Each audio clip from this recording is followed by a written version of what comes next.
Me and Rob Schneider talking about our otherworldly travels. So yeah, good. Yes. That's great. Now, Bali's an amazing place. Yeah, and your mom's Filipino, so you guys... We eat anything. We'll kill anything. Now, I remember because we got like... my grandfather had all these pigeons, so I thought we were getting pets. Yeah. No, we were getting dinner. So, I mean, literally, we had these live birds in the kitchen. She's cutting their heads off. My brother and I are running around the neighborhood. Does anybody want to adopt 5 pigeons? 4 pigeons? And I swear to God, I'm not making this up. If people think I'm making this up, but I'm not making it up. Right. I mean, the pigeon, I swear, turned around. As my mom's cutting its head off, the pigeon turned around and looked at me like, can you do something about this? like, no. Like, I thought I was a pet, too. And so, but anyway... Yeah. So, I mean, but nobody ate those birds at night. You guys are wasting food. Perfectly good pigeons. Why would you guys not want to eat this? I prepared this all day for you. And it's like, well, we saw them get murdered, It's like, I mean, literally, my mom would, she was cleaning the bird, and I swear the heart was jumping out on the kitchen table. Oh, my God. She's cleaning, the heart's jumping out. Like, I can't eat that, Well, the one thing that I will never forget now that I just got back from Bali was roosters. Oh, yeah. All morning, yeah. I wanted nothing more than to eat rooster. We didn't, but man. Let me tell you, I got, earplugs have been a huge difference in my life. Just carry them with you. I got them on me right now. Yeah. I got earplugs on me right here. You know what? And I am, you would think after almost 15 years of being a rock DJ, I would have... my own set of earplugs. You should go. It's $100. How much money are you saving? Just go to a place and get fitted for them. I also have the hearing, so when I go to a concert, I'm not losing my hearing either. Oh no, my hearing is gone. I have that thing that happens where my one ear will just cut out, or it'll just go beep. Yeah, I got that. But luckily, you can sleep through it. There are people that can't sleep through it because I have buzzing in my ears too from like all the bad sound systems. No offense, Jeff. Yeah. All the bad sound systems from all the comedy clubs and all the the concerts and stuff.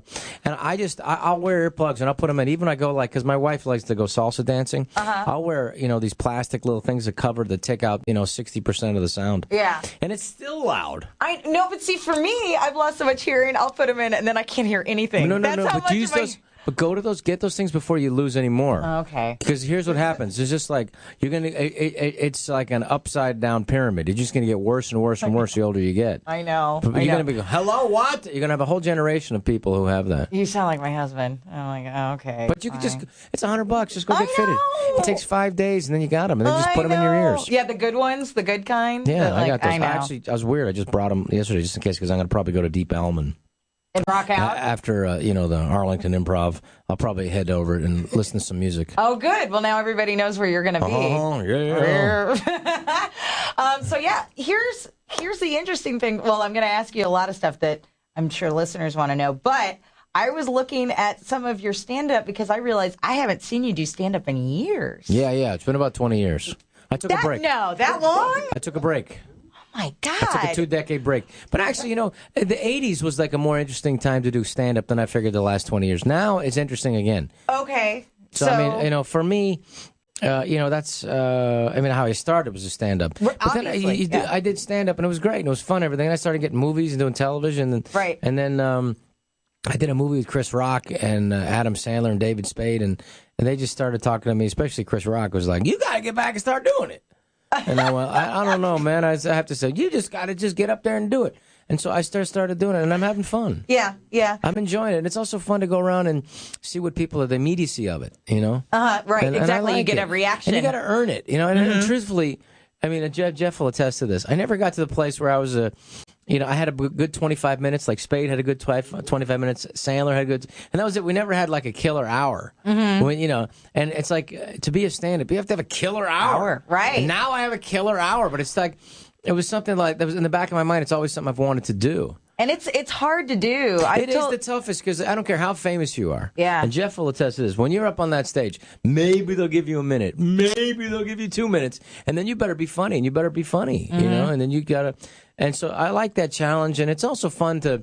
when people really come to see you, they want to see what you're thinking about things. And people who don't know me from stand-up, they just know from the movies. So they'll, it's a challenge for me to get them to talk about or to listen to what I have to say about and think about certain stuff. And so the only new stand-up I saw was a monologue. Well, I guess not a monologue, but just stand-up that you did on Jay Leno. And it was mainly just, probably just stuff that you picked out from your stand-up that was just quick stuff on, news. But what do you mainly hit on? What do you? Because I saw your old stand-up, and I got to say, your hair was nice and tall. Yeah, well, it's gone now. Not so tall. I had fun with my hair back in the day. Oh man, you were rocking it. Lots of gel back in those days. A lot of hair. I didn't even need gel. It was just stand up straight back then. Yeah, wow. And actually, I remembered that bit that you did when you all the different ways that you use the word dude.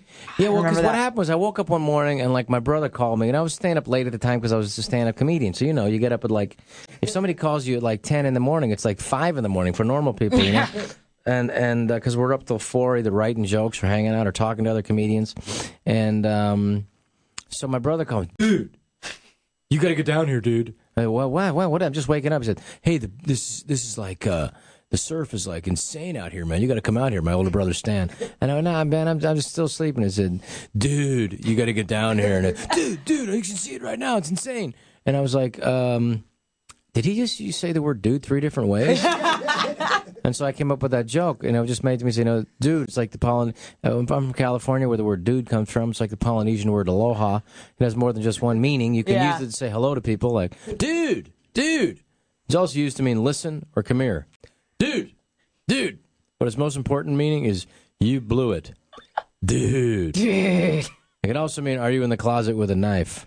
Dude. And that just murdered, so. But I have a feeling your new stand-up, you hit on some more serious topics. I mean, you can touch on things. I mean, there's so much things to make fun of in America. I mean, it is, I'm a socialist, and I have no problem saying it. And so it's easy to make fun of just this crazy capitalist society that we live in. And the thing is, people who don't, or say I'm not a socialist, they have the wrong idea of what socialism is. Mm-hmm. Socialism is, if you pay taxes, you're a socialist. So everyone in America is a socialist. So the thing is, the majority of our taxes are going to stupid stuff. Right. We have to spend, we can't spend 40% of our discretionary spending on the military anymore. We can't do it. Iraq didn't do anything to us. Afghanistan, we got to get out of there. And it's just unfortunately, everything Eisenhower said, who was a Republican, talk about the military-industrial complex. I mean, I don't get into this too much in detail, but you can touch on stuff in stand-up and get people to agree to what's ridiculous about it. Mm-hmm. It's ridiculous. I mean, we have to the idea of of attacking school teachers now and public workers and taking money from their pension funds. First of all, that's not an incredible amount of money, but we won't go after corporate subsidies, which is the military, which is the corn industry, which corporate farms now get money when family farms didn't get money. So what it really is, it's just taking money from middle class people and poor people and giving them to rich people, and that's really what it is. It's the 1% of the population that's just raping the rest of the country. And so, how do you talk about that in a funny way that get people to where I can be subversive and alter them to my way of thinking? That's the challenge. Yeah. I just try to do it in a funny way without being too preachy and whatever. And look, I like to make money, and there's nothing wrong with making money. You should be able to make it and keep most of it. But if they're going to take it from us, let's go. I don't mind helping people. I mean, there's an idea about ask not what your country can do for you, but what you can do for your country. A society is only strong as its weakest members. So these are things that I still believe in, and I think that it's it gets lost in this idea of because we're broke. But how did we get broke? Mm-hmm. What made us broke as a country, and why are we $2 trillion in debt? Where did that money go? How could we stop this? And then, frankly, what's happening is and not that Obama has all the answers. I mean, I want him to be successful, but the $700 billion spending program he had, most of that was wasted. I mean, if that would have been in pure job creation, that would have been great for this country, but it wasn't. I mean, the numbers were horrific. $400,000 per job created. That's just wasteful. Mm-hmm. And if that money would have really gone into the infrastructure, because that's what we're really suffering right now, is our roads stink. We need highway work. We need our bridges worked on. We need our basic infrastructure, because these roads are really only built for 50, 60 years. That's it. I enjoy my potholes. Those are fun. It's like, look how terrible the situation. It's like, we're the richest country the history of the world has ever known. And unless we can get a handle on some of these, on just peeing away, our fortune, unless we can get a handle on this, unless we can get a handle on putting money back into education, we're about 18 days short. It's not that our education system is bad. It could be better. But what's the only real difference between us and the Scandinavian countries and other European countries and Asian countries who score better than us is that we're about 18 days short. So our school year is shorter. We need to make our school years longer. And we need to fund it, and we need to keep our schools funded, and we need to, if we really say that teachers are, if we say that these are important members of our society, then A, we shouldn't be trying to strip what little money that they're making and their pensions and their right to, like what's happening in Wisconsin, their right to, fight for a decent wage.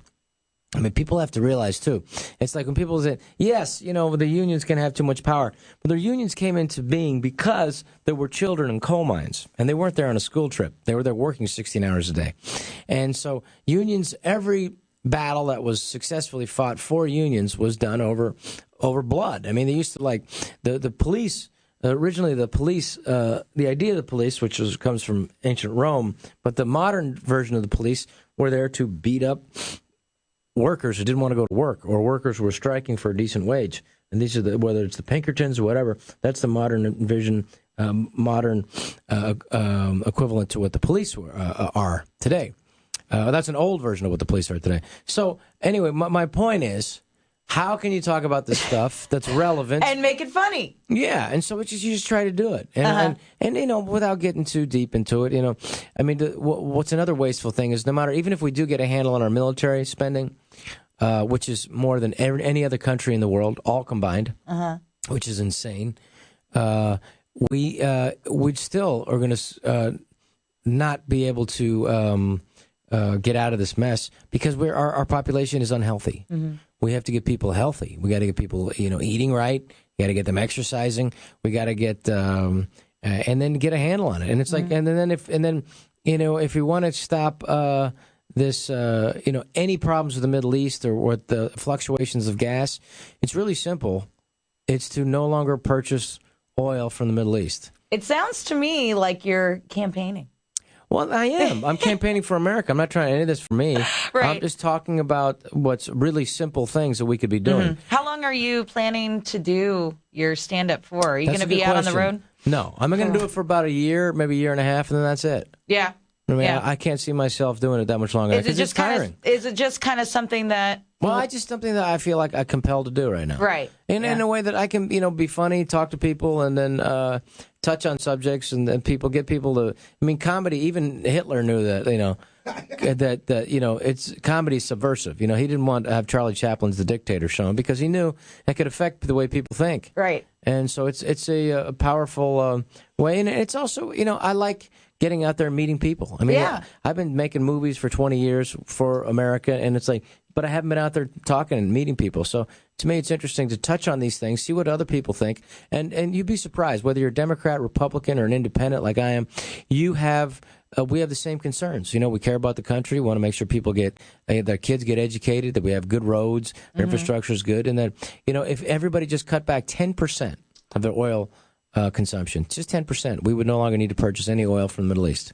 Just 10%. That's pretty easy. That's something that, if we really had leadership in Washington, that you could, people will be willing to make unpopular decisions, then we could attain these things. Well, it sounds like you just felt compelled to get out and say something. And it's like I'm not running for office. I don't care. I don't care, but I'm not doing anything. No, I think you care. No, I can tell. No, I don't care about anything specifically about except. There are some basic things that can help situations, right. and I don't have a problem talking about it. And it's interesting because most people agree. Because as long as you make it, a win-win situation for people, and it's like, people get stuck with whether it's Newt Gingrich or whatever. It's like you can't get stuck on a party line. I mean, we have to do what's best for America. And the whole opposing Obama just because he's a Democrat and just because he wasn't born in this country, that is not a good thing to focus on. Speaking of which, do you make a fun Sarah Palin joke? Because we love those here. Yeah, I do, but it's very obscene. So. Oh! Oh, bummer. Well, I can always bleep it out. We're not on the air yet. Well, I have not heard one interesting or intelligent thing that woman's ever said.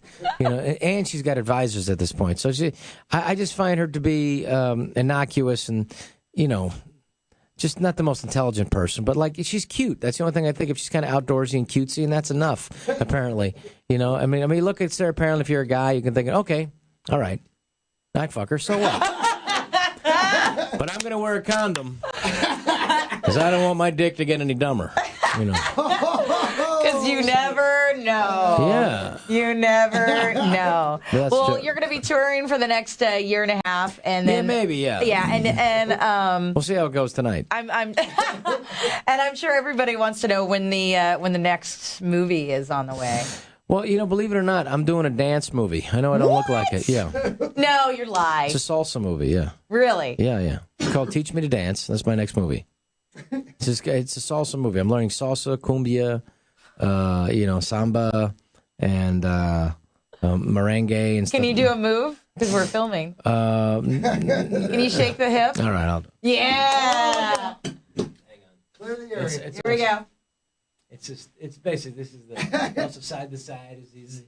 Yeah. I used to was doing too much with you got to keep the shoulders and the neck kind of. That was sexy. I'm turned on. But Nice. So that was my wife's gorgeous, beautiful dancer. She's fantastic. So it's about an old guy whose girl leaves him for a guy who knows how to dance, and so he's got to learn to do salsa to get his girl back. I like it. Sweet movie. I like it a lot. Well, you're going to be at the Improv Arlington Friday, Saturday, and Sunday. Yeah, come on out. It's a fun show. Yes. It's not that political. I mostly jokes about myself, my family. It's a lot of jokes. What one or two penis jokes, right? Oh yeah, there's a lot. Yeah, I'm sorry. I can't help it. I'm filthy. Well, that's it'll be fun though. That's what the kids come out for. Yeah, why not? And congratulations on your nuptials. How long were you dating before you got married? Like 3 years. That's a good amount of time. Yeah. See, more than that, it's weird. It's like it doesn't seem fresh or new or whatever. 2 years for me. 2 years, yeah. We got married. Yeah. And he doesn't even live here. He lives in San Antonio. We only see each other on the weekend, so it's still like we're dating. So that's great. Because that way it's like you see each other really when you want to see each other. Right. But then when you're not living together, right? It's weird because you have to, if you go over to, you're not really there to see somebody. Go, hey, how are you, honey? By the way, it's so good to see you. Where are my CDs again? Yeah, they're over there. Yeah, it's a little bit like that. Well, I'm very excited that you came in town. Thank you so much. Nice to see you. Congrats again.